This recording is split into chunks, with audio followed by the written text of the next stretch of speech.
Greetings, welcome, bienvenidos, hola, aloha, ni hao, namaste, konnichiwa, bonjour, buongiorno, sawadee karup, guten tag, jiao weevi vakat bang, half a day, jai janendra, privyet, salam, shalom, peace. Now, go vegan.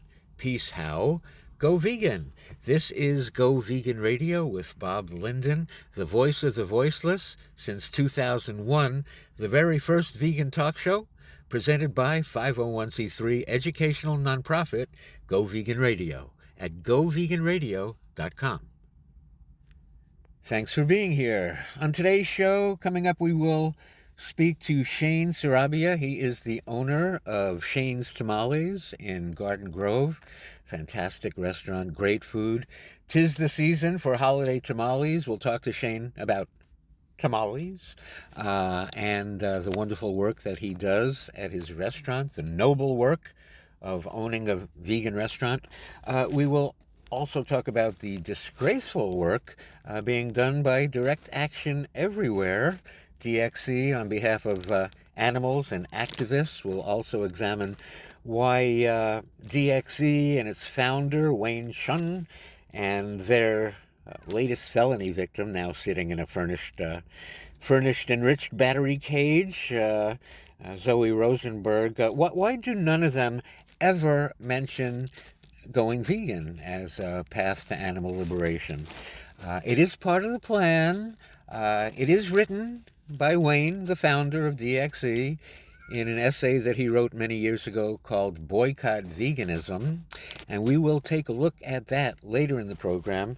And I must warn you, it will be the dumbest, stupidest things that I've ever said, that have ever come out of my mouth. And I know you think, like, hey, well, how is that possible? You started the show back in 2001. There have to be some things along the way, right? Well, nope. Today will be the stupidest. So hang around for that. You can feel intellectually superior later in this program when we examine DxE. And as I mentioned, this is the first vegan talk show ever in mainstream media. We launched in 2001 on KRLA in Los Angeles. We quickly spread to CBS and Clear Channel stations in San Francisco, KYCY and Green 960. Then actually CBS and Clear Channel stations across the country with the Air America radio network, a very liberal network, upon which you could have heard the very sensible Rachel Maddow. At least she seemed sensible at that time. Oh, and then we were also on the conservative Genesis Communications Network. Yes, Alex Jones Network. I believe they had this program on there, as a comparison to make Alex look like maybe he's normal too. And when I joined that network, the folks there said to me, "Well, you're our very first food show," and I, up until that point, I didn't know this was a food show, but I guess we will be talking about tamales on today's show. And back in that time, starting in 2001, this was the most important show in all of media. We were the very first and only voice for the animals in the fight to save them by the billions, in the fight to save human lives and the planet itself, as only a human population shift to vegan can do. And today, well, it's not radio shows anymore. Grandpa, what's radio? What's a radio station? What's a radio show? Quiet down, Johnny. You bother me, and who can remember back that far? And leave me alone now to listen to my favorite podcast. Some goofball on Facebook this week trying to defend the anti-vegan group DxE actually attacked me, insulting me personally, insulting my age of all things. And what is the age limit for expressing your opinion on Facebook?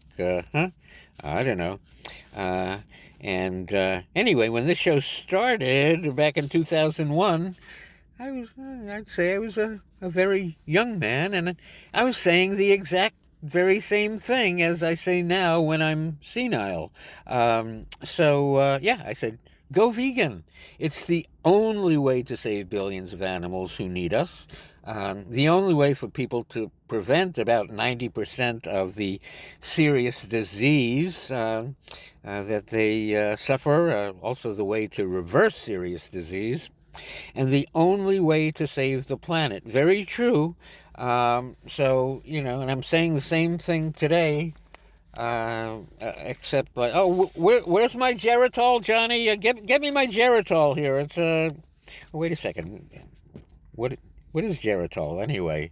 I know when I was a kid, back in the days of the Model T Ford, I used to watch a TV show called the Ted Mack Amateur Hour, and Geritol was a sponsor, and it was always like, you got to take Geritol for iron deficiency anemia. That's how it was being sold, Geritol for old people. And what is Geritol anyway? Is it vegan? I guess that's the main question here. So quick, Bob AI, check it out for me, please. And no, it turns out Geritol is not vegan. The tablets contain gelatin from cows and pigs' bodies. And remember what I said in the last episode? You can go back and check it out. But gelatin is on the list of products that could give you alpha-gal syndrome, a potentially deadly allergic reaction that could also come from all meat and dairy. Oh, okay, so watch out for the gelatin, but you also have to watch out for all meat and dairy. Remember, as I said, all mammals, and this is worth repeating, even it seems like, Grandpa, you're always repeating yourself. Well, this is worth repeating. Maybe I'll repeat it on every show because it's such important life-saving information. But so remember what we were saying. All mammals, except for humans and other primates, have this alpha-gal sugar in their cells. And so let's say this little tick called the Lone Star tick bites any mammal, and then bites you and regurgitates that sugar into you. So that actually makes you allergic immediately. You're allergic to all meat and dairy, believe it or not. Wow, a vegan's dream come true. A vegan activist dream come true. I mean, like, no, I don't mean that. I just, a word to the wise. And so then you get allergic to meat or dairy, and, that next bite of steak or piece of cheese or, gelatin from a Geritol tablet, and you could be a goner, okay? So maybe that's what got Charlie Kirk, huh? Candace Owens, maybe you should be investigating that. Maybe he wasn't shot at all. Where was all the blood? Where's that bullet? Oh, he had the strongest neck ever. The bullet is lodged in his neck, No, maybe it was the bacon and eggs he had that morning, huh? So, okay, anyway. Can you, Candace, investigate that, please? Oh, Kash Patel has just announced that the Lone Star tick is now in custody and under suspicion for killing Charlie Kirk. Oh, pass on the Geritol liquid also. It's got the catch-all natural flavors, which vegans should avoid because they may be animal ingredients. And it's got sugar. And in the U.S., most refined sugar is filtered through cow bones. So, I do sweat all the ingredients in products. I'm concerned about, even if there's a very small amount, I do care about that. No matter what PETA or PETA Singer have said about such issues, PETA says, don't be concerned. Vegans shouldn't worry about sugar with bone char. Don't worry about veggie burgers with dairy.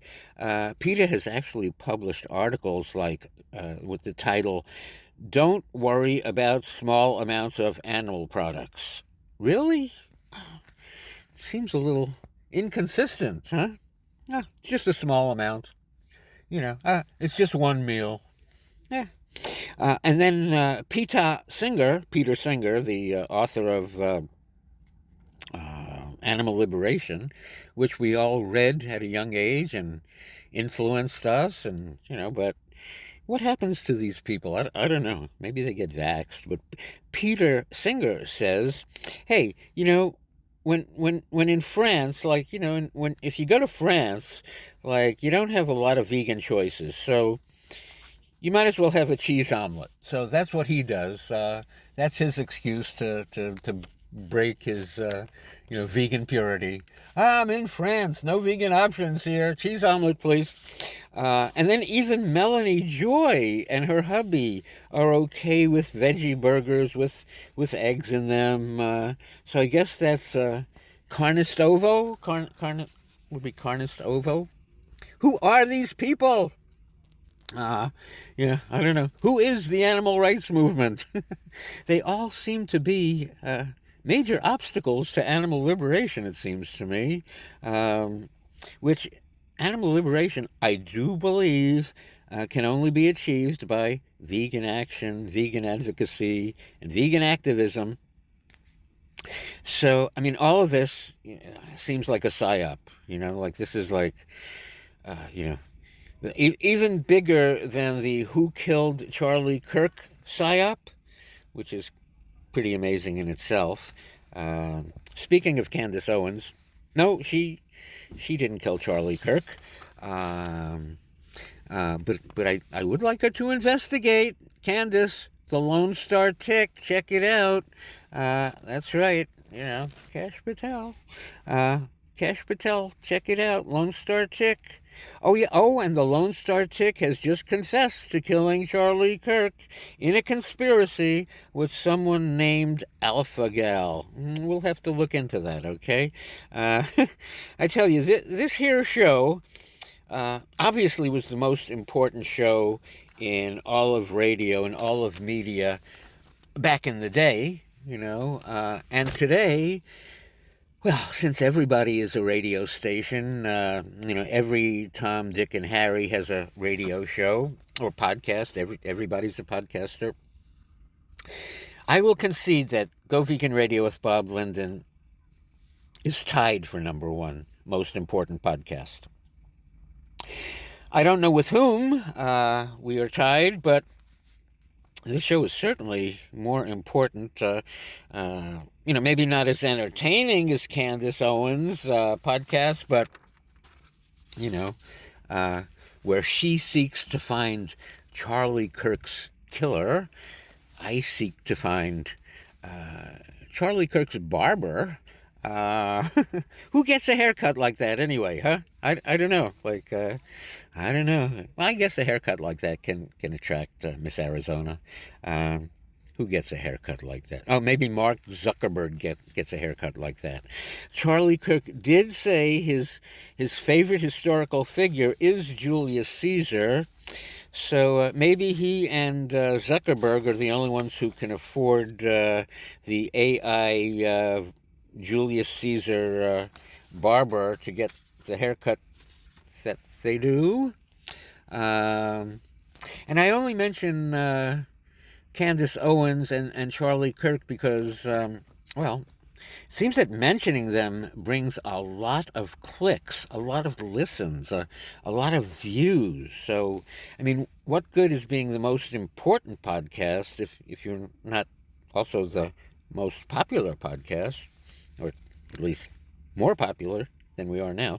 And Candace Owens she's Ms. Popularity.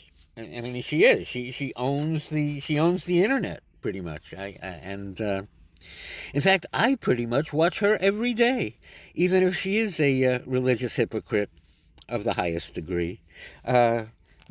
maybe just a notch below Charlie Kirk, who himself may have been the devil, and Candace may be vice devil, and their vices are certainly ungodly, um, and yet their popularity is astonishing.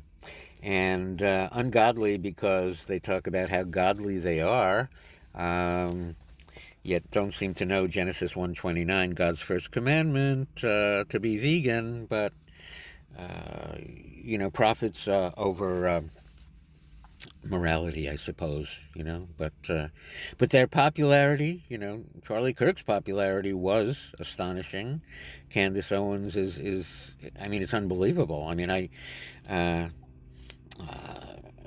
I now I don't get Charlie Kirk's popularity. I mean, right there I saw like no charisma, obviously false morality. Like I thought it oozed from him, yet there he was, his organization on every campus, on high schools and colleges. Which where are the vegans on every college and high school? Oh, I guess they're wearing the same shirt and holding the same sign together. No more factory farms, huh? But anyway, Charlie Kirk, like, just like a psyop, like his wife. I mean, how how could either of them have been attracted to the other? Like, I don't see like any attraction, or well, maybe money made them the perfect couple. I don't know. Her.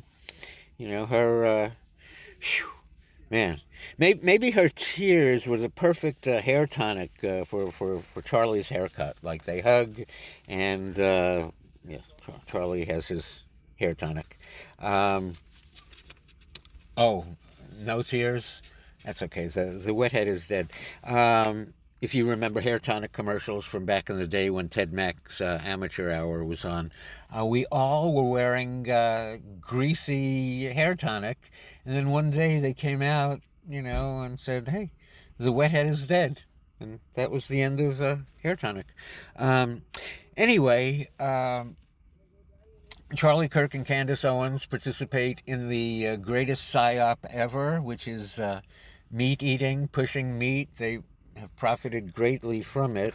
And really, if they can get you to do that, if they can get you to eat a decomposing body part, I mean, they pretty much can get you to do anything. Roll up your sleeve for this mandatory vaccine right here. I mean, and the meat industry certainly has more money to pay off people than even Pfizer, I would think. I mean, you think it was a big deal with Stephen Colbert and the dancing vax needles on his CBS show at night? They're paying off that star on the network. How about Candace and Kirk? Imagine how much they have been paid by the meat industry. And along with that, of course, would come the contempt for vegans that Charlie Kirk displayed, and also that complete lack of respect and compassion for animals that would have to accompany a butcher, a meat salesman, somebody selling for the devil, or who is the devil trying to profit. And he certainly did. Don't forget to enter promo code KIRK. Yeah, so he profited from the sales of animal body parts, and then occasionally, from the videos I've seen, he would talk to a vegan at a college, and of course, Charlie Kirk's followers would join in and mocking and laughing at the vegan. And Turning Point USA, of course, had enough money to pay off everybody to laugh and mock vegans, since veganism seems to be pretty popular among young people these days, who seem to be expressing contempt for genocide, and could possibly see the genocide of animals, but Anyway, Charlie, give them a few bucks, and they will laugh along with you at vegans.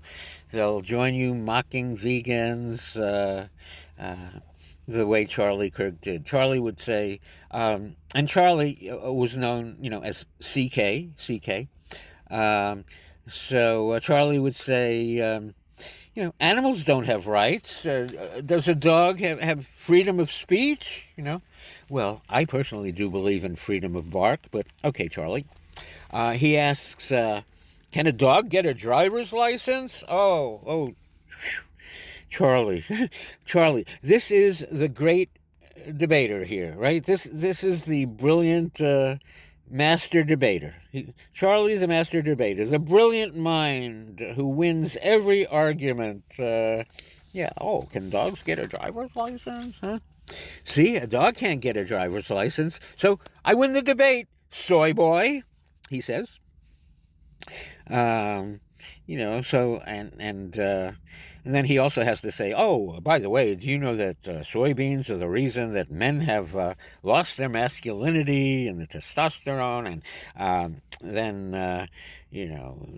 I mean, Charlie, disinformation doesn't matter as long as he can sell his steaks. All the disinformation about soybeans and estrogen and testosterone, stuff he clearly knows nothing about, but he knows how to deflect and ignore and whatever. Huh? So the meat and pharmaceutical industry's war on the soybean has been of nuclear proportions.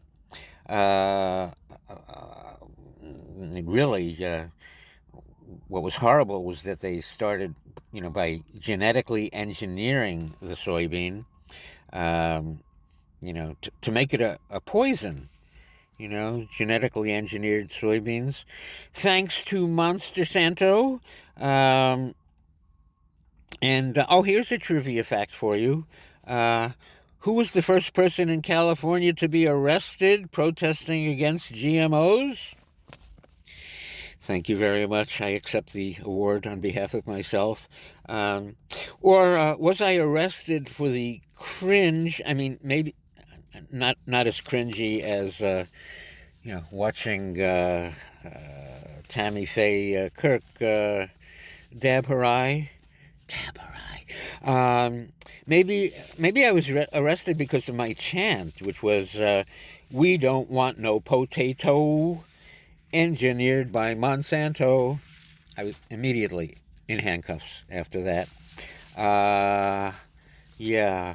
Well, back at that time, there was a potato that actually was an insecticide, and when beetles would bite into it, the beetles would die. And yeah, so doesn't it seem like the devil is running our food supply? And doesn't it seem like food is out to kill us? Huh? I mean, Bill Gates owns all the farmland, and he's probably sticking a COVID vaccine in every spinach leaf out there. But anyway, back to the other devil, Charlie Kirk. He asked a vegan, is a cow equal to a person? This is the master debater here, being his brilliant self. Is a cow equal to a person? And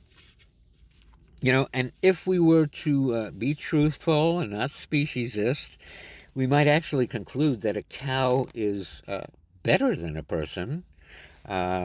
Maybe better than Charlie Kirk, a cow being so harmless. When so many people are so destructive. I mean, look at Charlie Kirk himself. If you see K, for what he is, his massive sale of meat killed so many of God's innocent creatures. Same thing with Candace. But Charlie concludes, no, a cow is not equal to a person, and therefore I'm going to have a steak dinner. And okay, cue the laugh track and the And the light, the applause sign light. Okay, everybody. Okay, another $20 for everybody. Louder. Hoot. Yeah. Okay. Right. Steak dinner. Okay. Let's have all of your followers, Charlie, mock God's first commandment, Genesis 1:29, to be vegan. Given Charlie Kirk's mass slaughter of animals, and given that, I actually think that harmless, innocent cow is better than Charlie Kirk.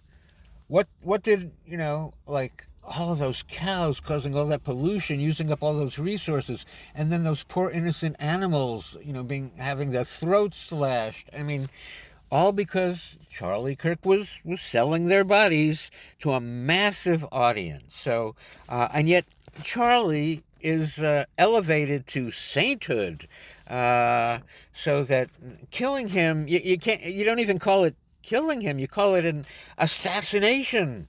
I mean, Saint Charlie, I have no reason why, but okay. So he was elevated to assassination. Well, you know what I think? I think that cow that he ate that night, and all animals killed to be eaten or worn, they should all be considered assassinated. That cow was assassinated for Charlie to eat. I do believe that. I think we need to elevate to be real. Okay, so. Anyway, what can I say about Charlie and Candace? When it comes to the truth, Charlie and Candace are chicken. Candace Owens is a cow. Charlie Kirk has made a pig of himself. Oh, no, no, no, no, no. I would never use speciesist language to insult someone. I would never call someone an animal, as an insult. In fact, really, it's, I think, a compliment. So I wouldn't never choose a specific animal species and use that as as an insult. I'm talking about the transhumanism of people making animals of themselves. I mean, Charlie and Candace were always talking about issues of, there were the trans issues, right? Transhumanism, transsexual, and I don't know, Charlie and Candace have literally, and I never used the word literally, but I guess if you want to be literal and use an adverb that describes literal. Okay, so Charlie and Candace have literally made pigs, cows, and chickens of themselves by eating pigs, cows, and chickens. So they're made of them, right? And you can't really get more transhuman than that. And then they're eating, males and females. I don't know, mixing hormones. I don't know, estrogen, testosterone. What's going on with whom Charlie and Candace are eating, huh? Yeah. I mean, Charlie may call me or someone a soy boy, but really, Charlie is a pig boy. Not insulting him, just literally saying that he's a pig boy. Or a pig girl, I guess.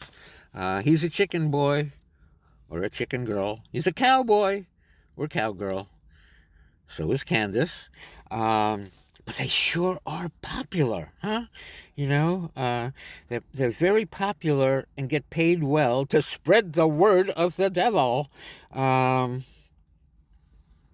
again, I have to give it to her. Candace is probably the most, one of the most popular people in the world right now. And every podcast mentions her to get those clicks, And as I said, I actually do watch her show every day. I mean, it is very interesting. But also, then she'll do a commercial, and it'll be for pro-life commercial, and she says, yeah, we have to save life. And then the next thing she's saying is, here, use Candace code to get your meat sticks, and then Candace is saying, oh yeah, the animals are processed in the USA. Candace, don't you know God's word, thou shalt not process? But we've gotten to the point where we don't even recognize the lives of animals. They are protein, and the protein is processed, and they all die unhappily ever after. So, but as I said, I'm only talking about them because, well, any podcaster who talks about her, that podcaster gets so much attention. And since it is so unfair to the animals and to the vegan cause and to God, Candace, I have no choice but to try to take advantage of her popularity. And so for me to maximize the clicks and the clickbait and maximize the views and the listens and all of that, I will now call myself the Candace Owens of the vegan world. Yep. This is Go Vegan Radio with Bob Linden, the Candace Owens of the vegan world. Yeah, Shane Sarabia coming up. Shane of Shane's Tamales coming up on today's show. This show, Go Vegan Radio with Bob Linden, the Candace Owens of the vegan world, we actually provide and seek more truth than Candace ever does, her, in her meat sales world. We actually serve God's will, as stated in Genesis 1:29. So we are actually more godly than Candace Owens. Whether you or I believe in God or not, we're still more godly. We can't help it. Okay. I'm,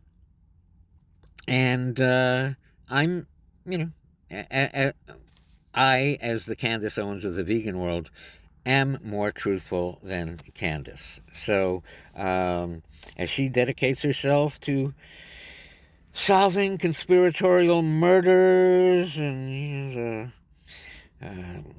all of that, I guess I can try to solve conspiratorial murders too, and so I will direct my attention to the animal rights movement,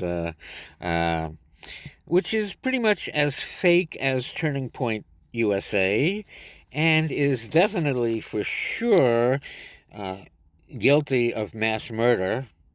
Make that mass assassination, actually. Correct myself there. And, for many years, I have been very critical of the fake animal rights movement, and just as this, fake morality organization, Turning Point, is now being criticized. And it seems that every time I present the truth about why this fake animal rights movement must be exposed, because it is a major obstacle to vegan animal liberation, the only way to save billions of animals and human health and the planet. Yes, it is the only way. And then as soon as I say that, out come the Jessica Kirks of the animal rights movement, dabbing their eyes, but at least they have real tears, but, here they come, dabbing their eyes, and saying, no, we need baby steps. Anything is better than nothing. How dare you, Bob Linden, the Candace Owens of the vegan world, criticize Turning Point USA.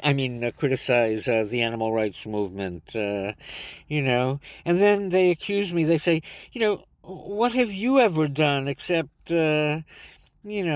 post this blasphemy, against Direct Action Everywhere and all of these other animal rights groups, huh? So, what have you done? You just sit around and, with your little screen and eat your potato chips. So, just quickly, for those who have no idea who I am, and that includes me. A quick egomaniacal summary. I went vegan in 1984. I organized the first 4 vegan festivals in Southern California starting in the 1990s. As I mentioned, I launched the first vegan talk show in mainstream media on KRLA in 2001. And what else? Oh, yeah, I organized the World Vegan Summit and Expo in LA and Berkeley, including a vegan parade in Berkeley. I organized on stage in San Francisco Soul Food for Thought. And let's see, I created LA and San Diego Reggae Vegan Fest. And just recently, we established support for vegan restaurants, true heroes in our community, with our Eat at Vegan Restaurants days. So we got that going. And by the way, in all of my activism, I never intended to get arrested. But it happens 6 or 7 times anyway on animal and free speech issues. Before those arrests, animal activists stayed way outside of the venues. They were out on the street, outside of the venues where the animal abuse was happening.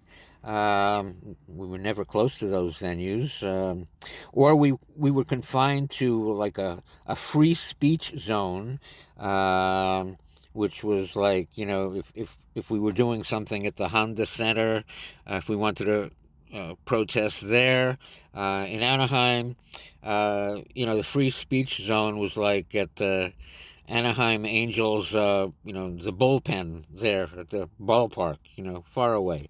But after my arrests and what I went through in the courts and whatever, all of that ended, and suddenly, we were free to be near where the people were. So I pat myself on the back for my 6 or 7 arrests, accomplishing so much. Huh?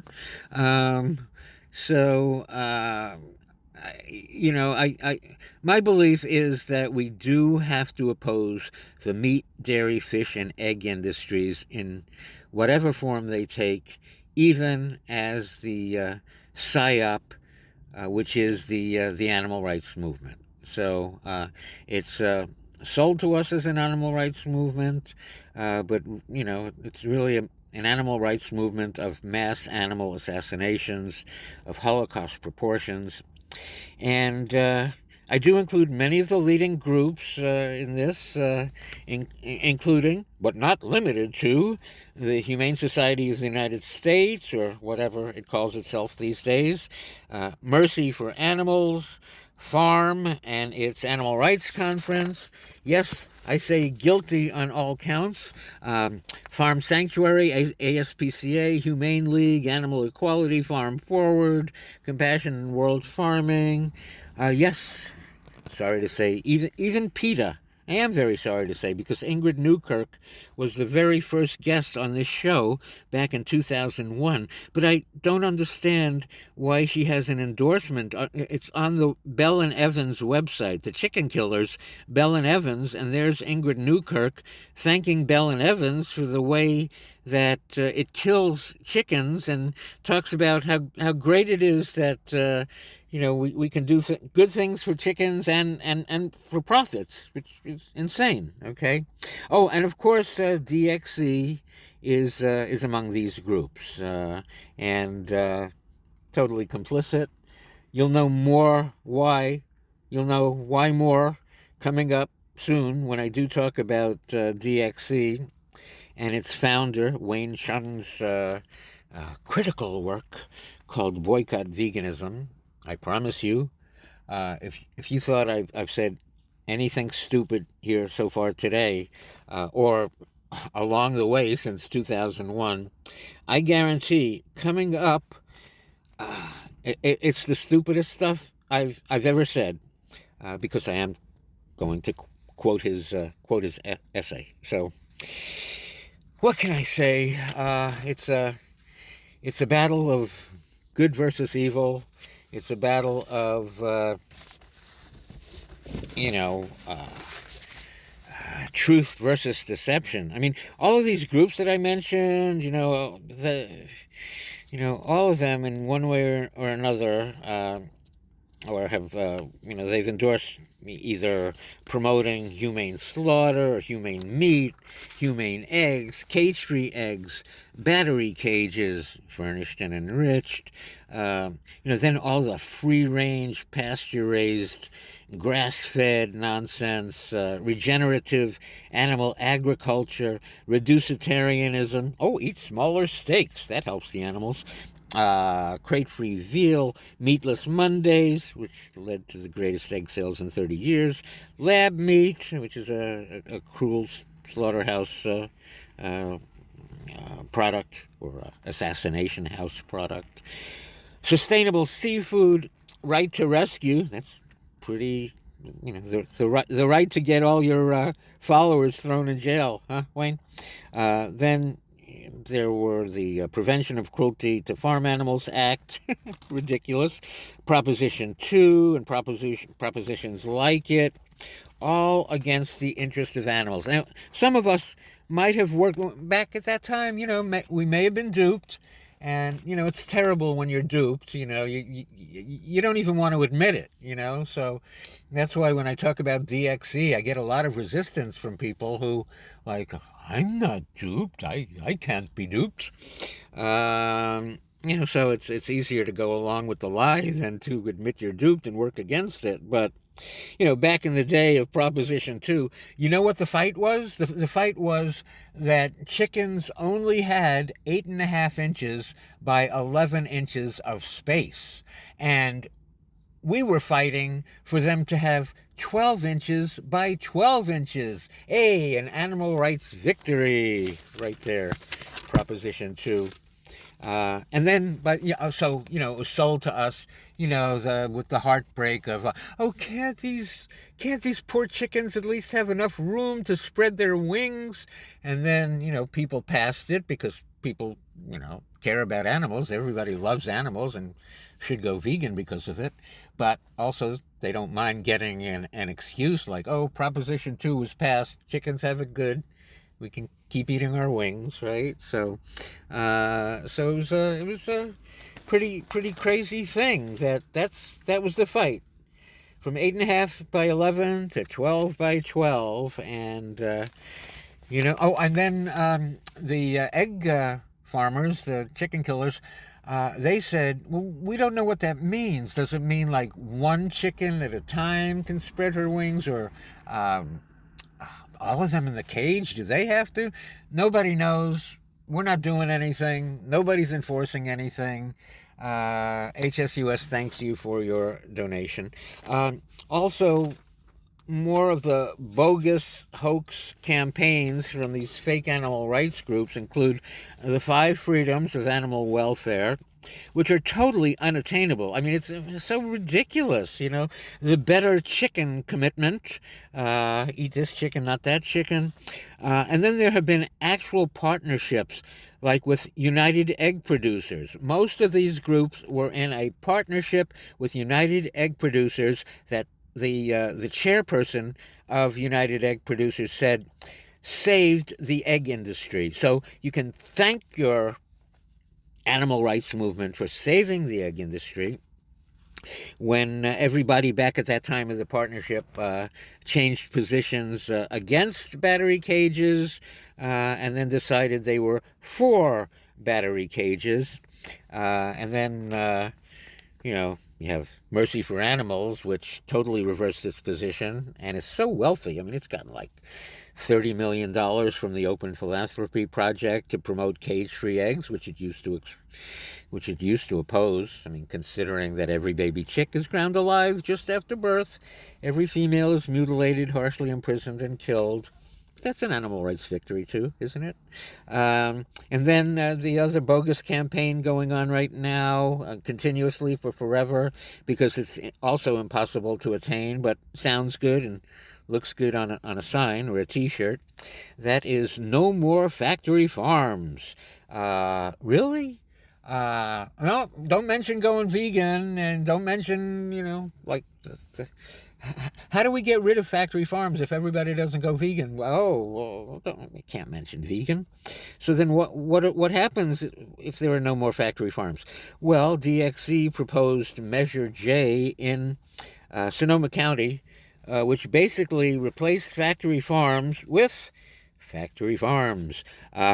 Farms with hundreds of thousands of animals.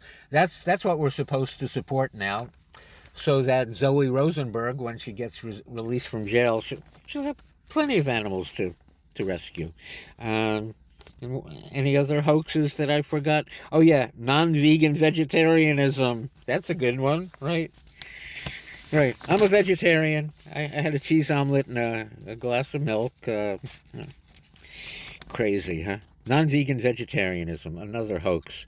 Why, that gives Peter Singer permission to have his cheese omelet in France. Yeah. Okay, he still stays a vegetarian, even though he's not a vegan in Paris, because not many vegan choices.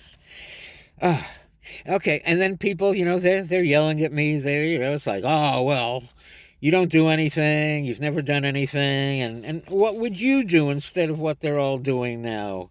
And well, I would do only vegan animal liberation advocacy, vegan activism, vegan action, vegan entertainment and educational events, and music and food festivals and parties. I would do a massive campaign directed at the religious in the world, with handouts at churches and synagogues focused on the Genesis 1:29, about which they have never heard. Back when I was on the GCN Alex Jones radio network, I had a studio engineer who was very religious and very Christian, and his mind exploded when I mentioned Genesis 1:29. He never heard it, as is the case with lots of Bible teachers, Sunday school teachers. They go along and have their church barbecue, and for some reason they've never heard of Genesis 1:29. It's also the only passage in the Bible that Charlie Kirk didn't seem to recollect, huh? So I think we should go around to churches and synagogues and talk about Genesis 1:29 and how Jesus was a vegan.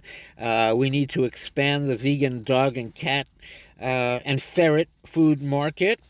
And Go Vegan Radio is going to enter into a partnership with Evolution Diet, so that you'll be able to get your vegan dog and cat and ferret food from Go Vegan Radio and help us, in our mission, our 501c3 educational nonprofit for the vegan cause. So we're going to be getting involved in a partnership with Evolution Diet. No, we're not going to get into a partnership with Purdue Chicken like Mercy for Animals, no matter how much they want to offer us, okay? So, and I would also do podcasts about vegan dogs and cats, and podcasts about, how God wants a vegan world, I would work on a vegan presence at schools and, high schools and colleges, just like Turning Point did, huh? And I would create a music platform with great music that people would want to hear, and we would be promoting veganism through that. I would veganize all holidays, so I just wouldn't stand with 100 people wearing the same T-shirt and holding the same sign, that says nothing, no more factory farms, or even worse, until every animal is free. What does that mean? No, I wouldn't work to do that. So anyway, what it seems like is happening, and I don't even know if I should mention this now, but it seems that I am reserving a 16,000 square foot indoor facility in Long Beach, California, on June 20th and 21st. It's almost confirmed, but not 100%, but probable, most likely. So here we have a blank slate for a large vegan event. So what do you want to do? Let's do it together. Huh? You can contact me through all of my socialist media, on Facebook, Bob Linden and Go Vegan Radio, and uh, whatever else. Yeah, and yeah, I'm on Instagram. If I could figure out how to use that, I've been a latecomer to Instagram, but we are on Instagram, and you can also email me. It's bob@goveganradio.com. And again, I thank you for listening. And coming up, we will talk to Shane Sarabia, the owner of Shane's Tamales in Garden Grove. And also, a little bit later in the show, we will look at DxE. Why does it never say go vegan? Ever, ever, ever. When it gets the spotlight, when it's getting like millions and millions of dollars of free publicity, it never says go vegan. Well, it's part of the system, and so we will examine the brilliant intellectual literary work of the founder of DxE, Wayne Hsiung, coming up today on Go Vegan with Bob Linden, the Candace Owens of the vegan world.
GoVeganRadio.com, and you can make a tax-deductible donation to support our work.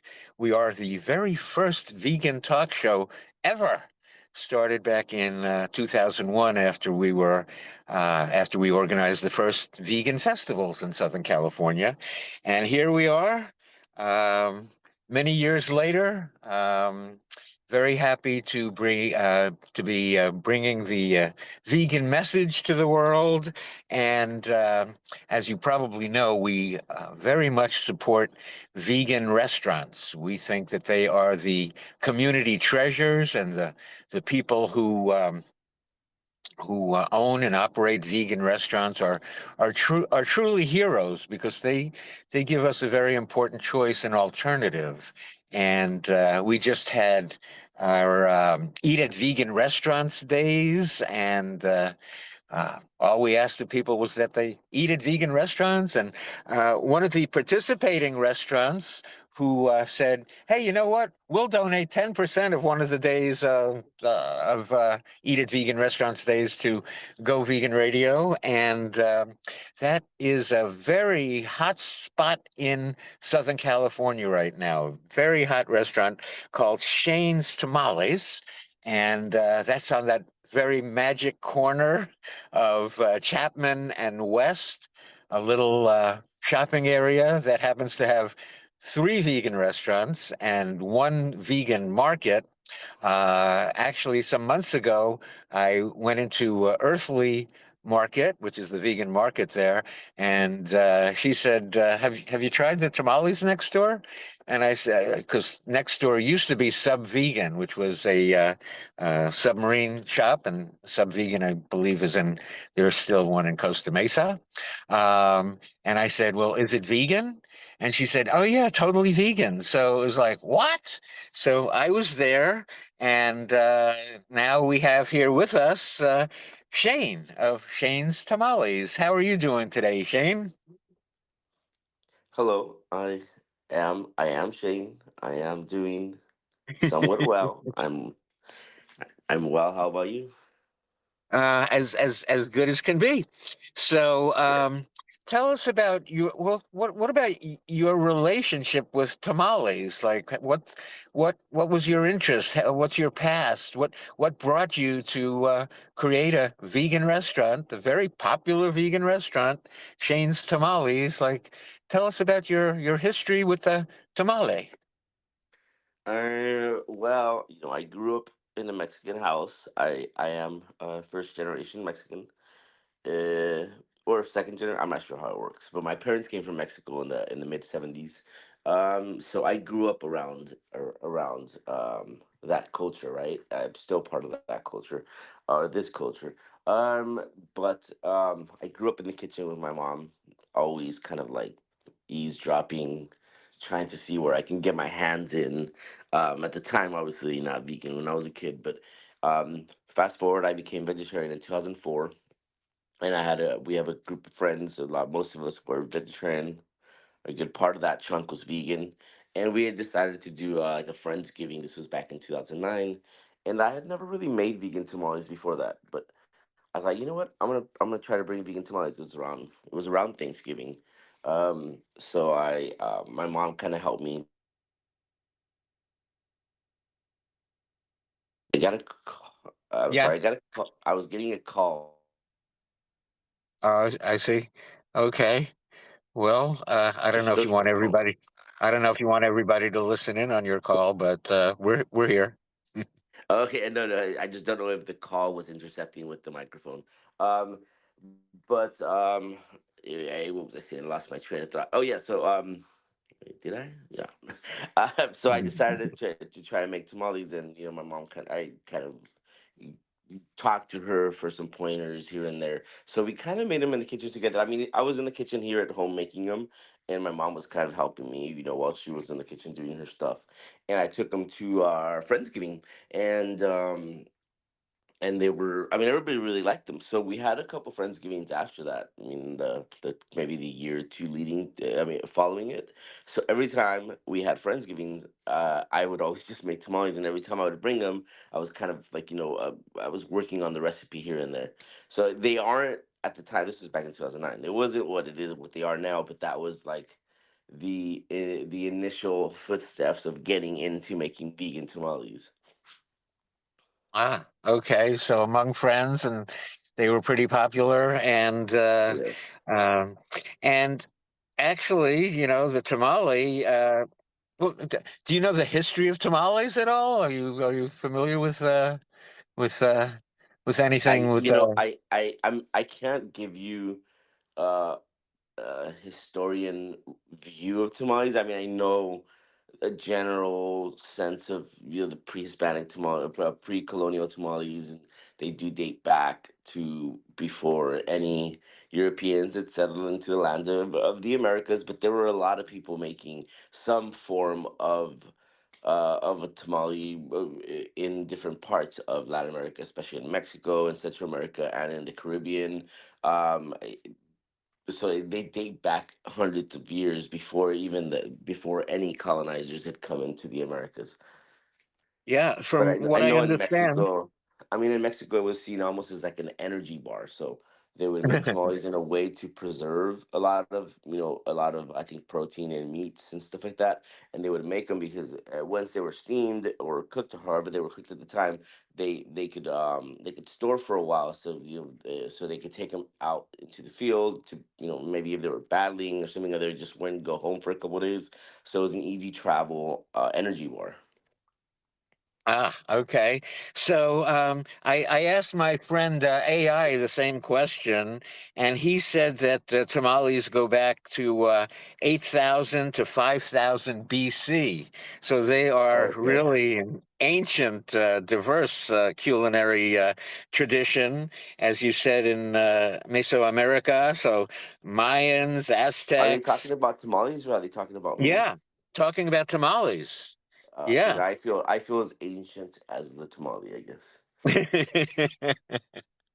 Not quite, not quite, so and yeah, so they were like, and they were considered the food of the gods. Did you know that Okay. you are the culinary master of a food for the gods, because corn has been considered sacred over time. Um so they've been used in rituals, and I know this is probably a pretty busy time of year for you, because tamales go with holidays, don't they? Yes. And Yes. so it's a busy time for you there now. But tell us, what is a tamale? I grew up in New York City, and had there were some foods to which I had access, but when I was growing up, there actually was not a lot of Mexican food in New York City. So kind of toward my adult life, I was introduced to a tamale. And my recommendation for people who are just becoming aware, or trying them for the first time, is don't eat the wrapper. You know, don't eat the wrapper. I think that's Yeah. So because the first time I had one, it was like, okay, well, I guess there's a lot of fiber. This must be healthy, and I guess the people back in ancient times had pretty good teeth. And then it's like, oh, you're not supposed to eat the wrapper. So, what is a tamale? What are your tamales? What are tamales? well, I do have to mention that one time I took him over to a friend of mine. Well, it was like a friend of a friend who, some guy in a band, and I showed up and he was a little drunk, and I gave him a tamale. Before I could even tell him how to eat it, he just bit right into it, husk and all. But tamale. So let's see, how can I describe it? I think for people that have absolutely I mean, I think that because I'm in the role of tamales, I think that everybody would or should know what a tamale is. But so it's hard for me to, I guess, to realize that some people just have absolutely no idea. But if you don't know, I would say it's sort of like a like a dumpling. So it's a dough that's usually corn. Most of the time, it is nixtamalized corn in Mexico, but in other countries, it could be a different type of corn. It could be a different process for it. So it's a dough, usually corn based, nixtamalized or not, with any kind of filling. It could be savory or sweet, any kind of protein, and it could be wrapped in banana leaf or the way we do it, which is more traditional in Mexico, in corn husk, and it could be boiled or it could be steamed, or there's different ways you can cook it. Traditionally in Mexico, you will find it in a corn husk and it will be steamed, but you can find it in certain parts of Mexico in a banana leaf. So there are hundreds of variations in, I would probably say even thousands of variations in Mexico and throughout Latin America. Ah, okay. So take us through your menu. If somebody is coming over to Shane's Tamales in Garden Grove at that magical corner of Chapman and West. Um, so yeah, take us around your menu. What varieties do you have? What can people expect to enjoy when they visit Shane's Tamales? Well, we do tamales, but that's not the only thing we do. But yeah, in terms of tamales, we have a couple different flavors. We see when I started making tamales, I was looking for some of the flavors of tamales that I grew up with, just veganized, instead of getting like some kind of like medley of roasted veggies from the local from the local farmers market, which is good and everything. I would want something that reminded me of tamales that I had growing up. So we have a little more traditional ones like a chicken and green chili. We just use a vegan substitute, shredded protein, and it's prepared in various ways in the kitchen to try to get it as close to what I remember being a kid growing up eating. And then we have a shredded mushroom that's also, prepared a certain way in a red chili sauce.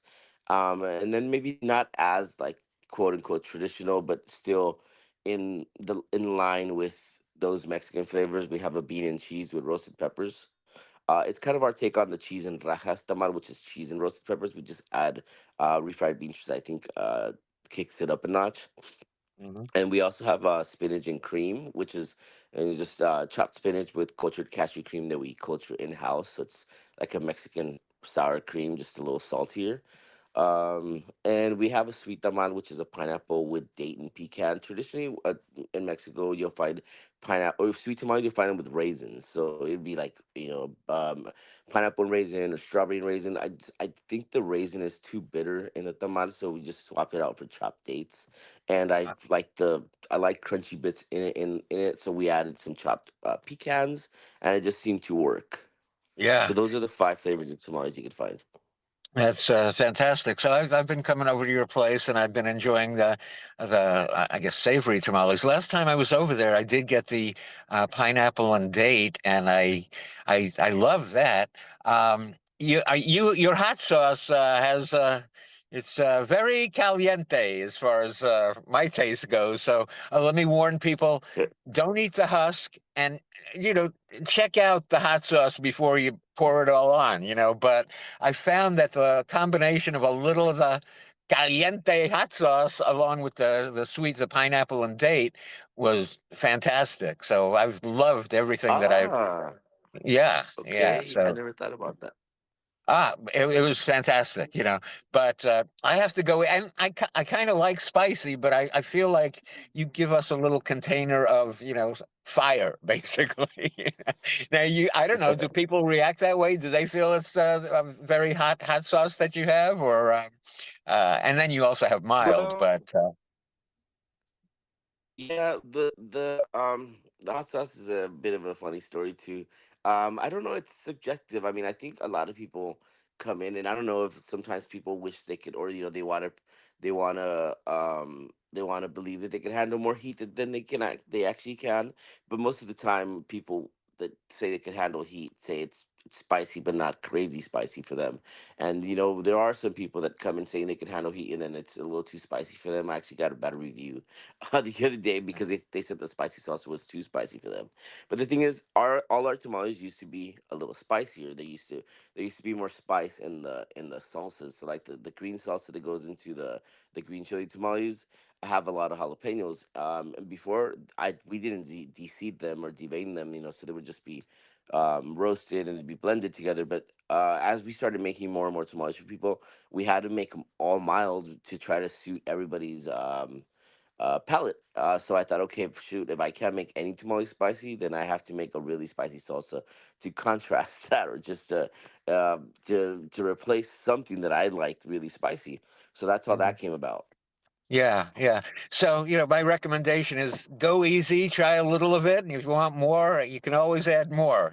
So, Well, um, yeah. I think it has a really good flavor. It is pretty spicy. A little goes a long way. Like you said, you can always ask for like a side of crema. I think the creaminess helps you get through the spiciness if it's too spicy for you. Oh, so a side of crema that's available, you say? Yeah, you can always ask for one. And I think it'll help ease Mhm. the spiciness for you if it's a little too much. Yeah, yeah. I was at a friend's Vietnamese restaurant in Sherman Oaks years ago, Vin Loy Tofu, and my friend Kevin there, and Yeah, yeah, I know him. so I one day, I don't know, I was talking to him and pouring in the hot sauce into his number one soup. That was my favorite there. That's all I got, number one soup. And he's looking at me like, do you know what you're doing? And I was like, no, don't worry, I can handle it. I can handle it.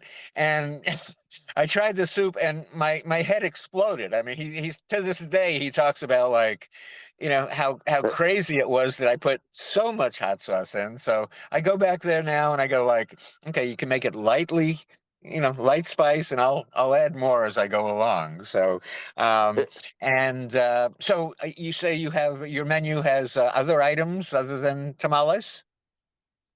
Yeah, we have a couple different items. I mean, I like to think that we're still in the soft opening phase at a restaurant because we are looking to be doing some major changes as soon as the holiday season is out. So right now we're in a still a transition period. I mean, we're still open like normal hours or so, but our menu is a little limited. But again, we do want to expand on it, but we do have a couple things outside of tamales that are pretty popular. Namely our tacos. They've become probably the most popular item on our menu right now. Tamales are pretty popular because of the season, but year round the tacos have gotten probably the most popular out of everything else that we sell. We also have a tinga tostada, and we have a torta. You can get a torta or a guajolota, which is like a simple version of a torta. And we have a couple drinks, a couple agua frescas we make in house as well. Wonderful, yeah. And every time I come over, there seems to be a crowd there. Have you expected to be so popular? I mean,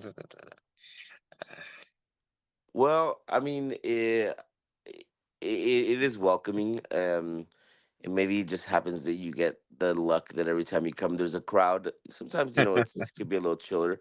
Um, I think that we have a good upper hand because I before we had the restaurant, the brick and mortar, I come from a pop up world, and I've been doing pop ups since about 2017, late 2017, I think early 2018. So I had developed a bit of what you could call a following, and following, yeah.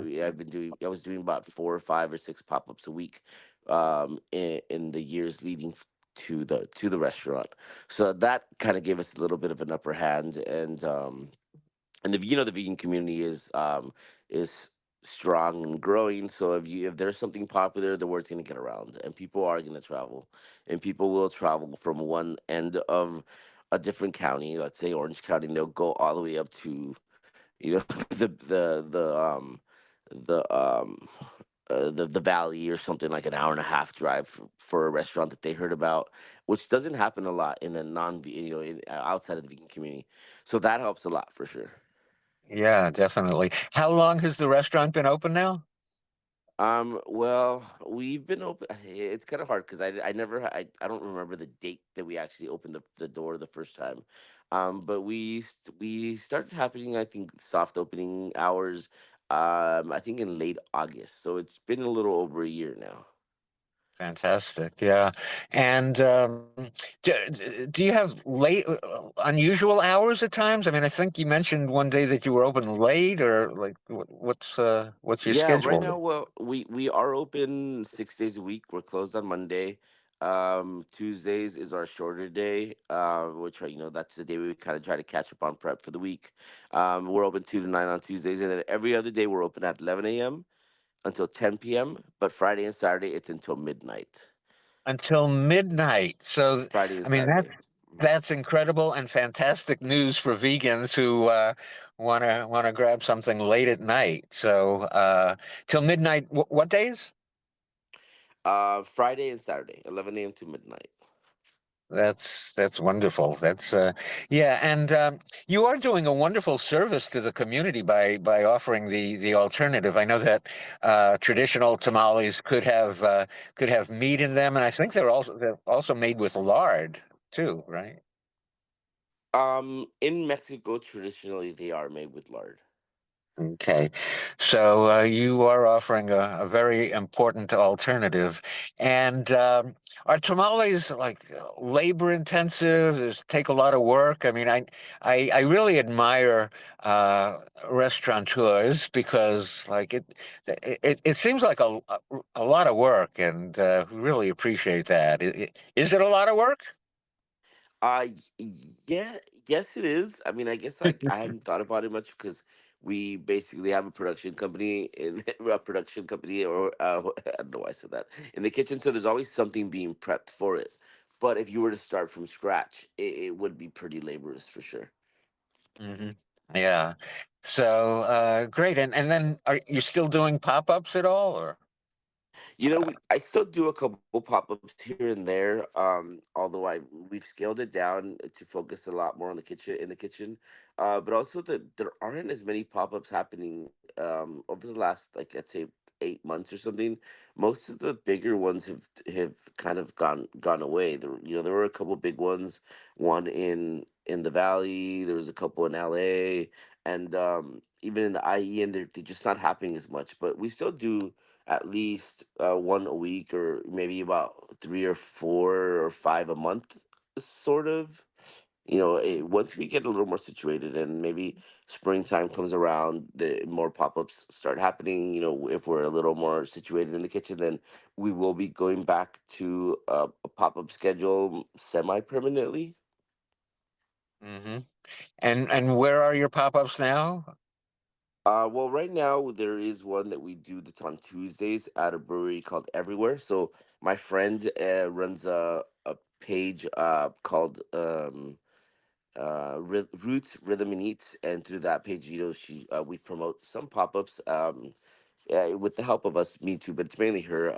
Her name is Concepts by Violeta. She also makes really good Mexican food. She's helped me out a lot. Honestly, without her and her team, I would not. We would not be able to even have the restaurant. But Right. yeah, we do one at a brewery called Everywhere, which is in Orange, every Tuesday from 5 to 9 p.m. And there's a new one starting up at a place called the Brewery in Placentia, and that's on Mondays from 5 to 9 p.m. as well. There is another one in the IE called IE Vegan Sundays, that's in like Riverside. Right now it's in Riverside, but I know they're looking for a different location. And they paused through the end of the year because of the holidays. But that usually happens every other Sunday in the IE, either San Bernardino or Riverside or another city in the Inland Empire. That's Mm. pretty much it. There aren't any other ones that I do at the moment. Right. And then don't you have something special that happens? What is it? The last Sunday of the Oh yeah, I'm month that sorry. happens? Hmm? Yeah, What's that? just because, yeah, I forgot about that. It's just because we remain in in the kitchen, so there is a pop up that happens right outside our doors, and our neighbor's door, Earthly Vegan Market. We do a pop up every last Sunday of the month from 11 a.m. to 3 p.m. Sort of, a brunch. Although, around the holidays it's a little weird because the end of November we have Thanksgiving, the end of December you got Christmas and New Year, so the dates might be a little different, but for the most part, It's always every last Sunday from 11 a.m. to 3 p.m. Yeah, and that's at the location where the restaurant is, which is in that little magical shopping center at the corner of Chapman and West in Garden Grove. So, yeah, well, I can't thank you enough for bringing great vegan food to the community. I mean, you're a hero doing it, Shane. Anything else you want to mention to people before we get out of here and I head over to your place for some tamales? Well, thank you. I appreciate you taking the Oh, I time better to. not do it today. We're recording on Monday, so it'll be like closed. So Well, for Better all those wait. people that want to try to come and sometimes people pre-order, and I even though we are closed, sometimes I am there doing inventory, or maybe we have a lot of prep to get through. So you might find me there even on a Monday. You could try to knock on the door or something, and put a little slip down under the door. Jane, could you please make me, please? Um, oh, and then what about the holidays? Like, are you taking orders? Like, I imagine you're pretty popular at this time of year. So, what's the story on holiday tamales? Well, yes, that's what I was gonna say. We do have pre-orders for Christmas still. They are still go they are still live. They will be closing I believe next Friday the 19th at 10 p.m. is when it's set to close. So we are taking pre-orders up until that day. After that day, we might still be able to take orders, but in order to make sure that you get a secured order for Christmas week, we do suggest you go on there. So you can go on the website is called hotplate.com/ Shane's Tamales, or you can go on our Instagram under the same name, Shane's Tamales. At the top of our homepage on Instagram, there's a link that'll lead you to the hot plate. You click on there, and it'll through that website you can place an order, and you can choose any day from the 21st through the 25th. We have the all those days available to pick up an order, and there are different time slots available as well. Who would have imagined, 8,000 to 5,000 BC, the ancient food of the gods with the sacred corn, someday in the future, using the internet and online and all kinds of apps to apply to this ancient takeout food, right? Well, Yeah. I'm not sure they're happy or they're angry, but we're doing something. Yeah. That's great. Okay, well, thank you, Shane. I really appreciate you being here with us today on Go Vegan Radio with Bob Linden, and we'll see you at the restaurant soon. Bob, I appreciate you, everything you do, and I do hope to see you again next time you come. You got something on us, I'm okay? there quite a bit, and it's hard for me because I wind up like I get tamales, but I also have to go over to vegan pizza, and I really like the lasagna there. And then there's Loving Hut in that shopping center too. So I mean, imagine this, a little shopping center, on a corner with three vegan restaurants and one vegan market. And you're also really about a mile from the Anaheim Convention Center. So I know a lot of people come in for the Natural Products Expo, or they're here for events. And I suggest that it's worthwhile to go that extra mile to get over to where you are. Yeah, definitely. I mean, if you're in, we get a lot of people that are in town from, around the U.S. and there are various hotels around. So you could come in, or you can even order on any of the delivery apps. Order on the delivery apps. Yeah. Oh, just all of them that are available. I didn't really want to plug in any names, but yeah, but so it'd be like, DoorDash, Uber Eats, Grubhub, all of the usual suspects. We are on there. Okay, get your ancient food of the gods using modern technology, and enjoy. The food is great. Thank you so much, Shane. You're welcome, Bob. Thank you Okay, so much, and you have a good day. okay, you too.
We continue now on Go Vegan Radio with Bob Linden at goveganradio.com, where you can make a tax-deductible donation to support our educational 501c3 nonprofit and our mission to expose the truth wherever it takes us. Okay, so, and I should warn you now that you're about to hear perhaps the dumbest thing you've ever heard.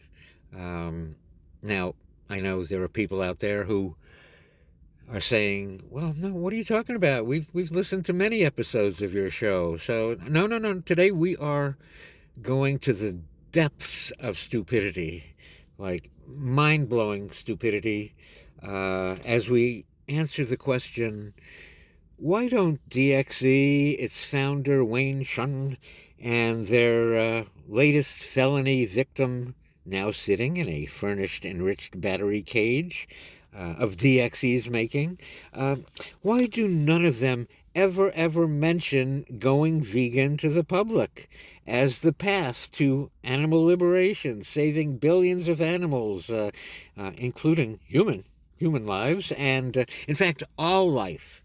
Because going vegan protects habitat and is the solution to deforestation, just everything. It's a one-stop solution to everything. But no, no, no, no, no. You never hear that from Wayne and DxE, and now it's their victim, Zoe Rosenberg, in jail at this moment, and it's it's a crime, basically, not to mention going vegan right now, when they're getting millions and millions of dollars in free media exposure and probably millions of dollars coming in donations. Well, Wayne Hsiung wrote the anti-vegan book on it. Well, not a book. It's actually an essay, an outrageous psyop propaganda piece called "Boycott Veganism." Can we take a poetry break here for a second before I take a deep breath and really get stupid? Wayne, the jailer man, prison for activists is your DxE plan. Join his group, do what they say, and you too could be a felon someday. So, Wayne's magnificent essay, maybe he got the meat industry to help him write it. Maybe he got the animal rights movement to help him write it. So, Boycott Veganism by Wayne Hsiung starts off by saying how really harmful, yes, harmful, that V word is. Yeah, the vegan word, veganism, is actually harmful. Well, no wonder we never hear it from them. They don't want to bring harm into the world with that word. Isn't that a great start for an animal rights doctrine? Yeah, it's pretty incredible. So he says the word veganism is harmful to the movement.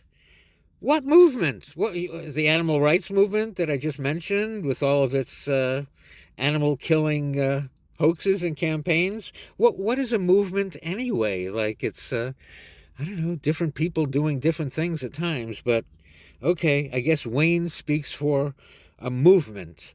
I wish he were just talking about a bowel movement and nothing as important about what he's saying, which is so harmful himself. But okay, so he says the word veganism is harmful to the movement because it frames our issue as a matter of consumer choice. Duh. By the way, then what is DxE doing at Trader Joe's, asking people to buy other brands of dead birds, other than Petaluma poultry? Is that not? Well, that has nothing to do with consumer choice when DxE does it, right? So, yes, he says, just the word veganism is hurtful to animals and to activists too. He says it leaves us confused and isolated and ineffective. How many times have I said vegan even just during this podcast? Yep, I do. I have an isolated, confused audience out there, being ineffective, I guess, because they're listening to this show. So, I mean, there's nothing confusing about what DxE says, like its slogan, until every animal is free. Let's wear that on our T-shirts, and let everybody carry the same sign until every animal is free. But don't be confusing. Don't be isolated and ineffective. Okay. Uh, is there nothing more isolated than sitting in a jail cell? That makes you pretty ineffective, I would say. Then he says that veganism as a concept and ideology is harmful to the animal rights movement. Again, of course, it would be, it would put the corrupt animal rights movement right out of business. Oh, no more cage-free eggs, people. Sorry, no more humane meat for you. Oh, we don't want to be harmful to the animal rights movement, do we, Wayne? He says that veganism, as the central focus of our movement, and I'm sorry to say, I'm not in whatever movement DxE is, and all those other groups I mentioned. That's their movement, not my movement, not our movement when I'm talking about it. So he says that veganism, as the central focus of our movement, is an obstacle for animal liberation. Woo! In other words, the only path to animal liberation is actually an obstacle to animal liberation. Okay. My brain is starting to fry here a little bit. Okay, but let's see if we can get through this. So he says veganism frames the issue as a consumer boycott. Okay. What about the consumer boycott at Trader Joe's right now? Has nothing to do with veganism. I forgot. DxE has nothing to do with veganism. He says, we are just asking people to change their shopping habits. Oh, no. That habit of buying meat, please, stop. Oh, no, we don't want to just ask people to change their shopping habits. No. Just stop. I'm being Erika Kirk here right now, okay? Right? That habit of buying meat, please, stop. Stop. Stop in the name of love. Yeah, I sound exactly, to sound exactly like Erika Kirk, sorry. Stop. Stop. Stop in the name of love. So, when we do that, when we ask people to stop shopping for meat, dairy, fish, and eggs, the way that DxE is asking people to stop shopping for Petaluma poultry right now at Trader Joe's, I think it's probably not the same. It's different when the animal rights movement does it. Okay, so he says when we are asking people to stop shopping, we are framing the issue as one of supply and demand. Oh no, Wayne. You mean if we stop shopping for meat, if we stop shopping for dairy and fish and eggs, oh no, that will stop demand? Oh, then, well, that would be horrible, right? No demand and no need for supply? You mean you can stop chopping their heads off now? That would be terrible. Right, Wayne? I'm right there with you, baby, until every animal is free. He says, but the exploitation of animals is not a business transaction. It is a system of violence. Duh. And so we have to find another way to dismantle the system. By focusing on the boycott, we accept that the matter is we accept that the market is the arbiter of morality. Pretty good indication where our money goes. If our money goes toward morality, it seems to elevate morality. If it goes against morality, then supply of immorality decreases. But okay. He says veganism uh, centers the human, not the victim. What, you mean the one who causes all the problems for the victim? We're centering on the one causing all the problems for the victim. No, no, no, no. Don't do that. Don't do that. You know? And then he says the term vegan describes a human being. Oh, no, we wouldn't want that, would we? Well, actually, it might also describe food. Okay, but, food not made from animals, Wayne, that we're trying to, like, eliminate demand so there won't be a supply. But, okay.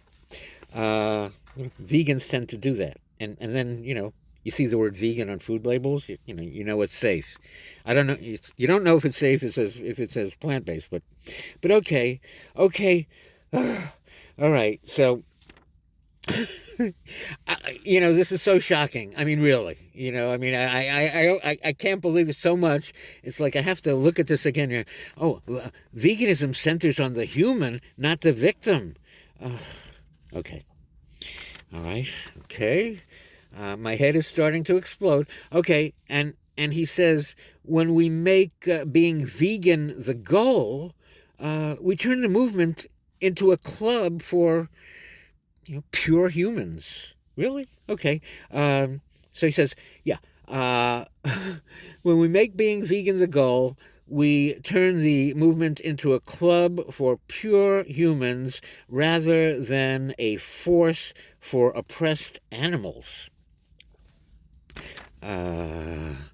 Although I think it's quite a force when you remove the dollars from the supply and demand equation. That's a pretty good force, but nope. If vegan's the goal, we're not a force for oppressed animals. Veganism is this is what Wayne says, okay? He says, veganism, quote, veganism is the equivalent of walking past the dog beating and patting yourself on the back for not participating. In my entire public life, I have never, ever called anyone like a stupid fucking idiot. And I'm not going to start now. I refuse. I refuse to start now.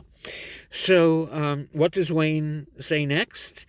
He says, the vegan identity isolates us because veganism is defined by personal purity. It encourages us to separate ourselves from non-vegans. We retreat into our own enclaves. We eat at our own restaurants and judge others who have not yet converted. Oh, yes. Vegan restaurants. I'm sorry, people. I'm so sorry that I interviewed Shane from Shane's Tamales today. What was I thinking to suggest that you go to a vegan restaurant? That's isolation. Please.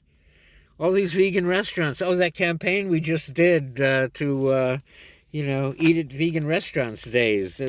Our heroic people in our community who give us vegan restaurants. Phew, man, they're isolation tanks. What's wrong with you? Huh? Oh. And then, and then what does he say? He says, this isolation separates us from the violence where it happens in the, in mainstream culture. No, Wayne, that's not the idea. Vegan activism we don't go to a vegan restaurant and try to convince everybody there to go vegan. We don't do it there, Wayne. We take it out into the real world. We do what we can to reach people who are not vegan. This is like the stupidest, moronic. I can't, like, my brain can't take it. In fact, I'm for saying this, my brain is now calling me a stupid fucking idiot. No, no, brain. These weren't my words. I'm just reading from somebody who's the leader of the animal rights movement now, the one who's leading the way for animal liberation. So please, whatever you do, um,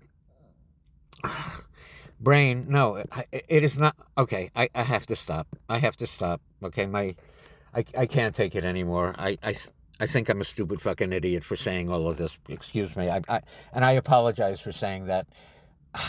I guess the first person I ever called a stupid fucking idiot is calling myself that for like saying these words. My brain can't handle what I just said. And this is the. There you go. There's your animal rights movement. I've had enough. I want to thank you for listening today to Go Vegan Radio with Bob Linden. And sure, you can support us with a tax-deductible donation so we can attempt to carry on the vegan cause. And look at the sacrifice that I made for the animals today by being a stupid fucking idiot in front of everybody. Okay, thanks for listening. Go vegan.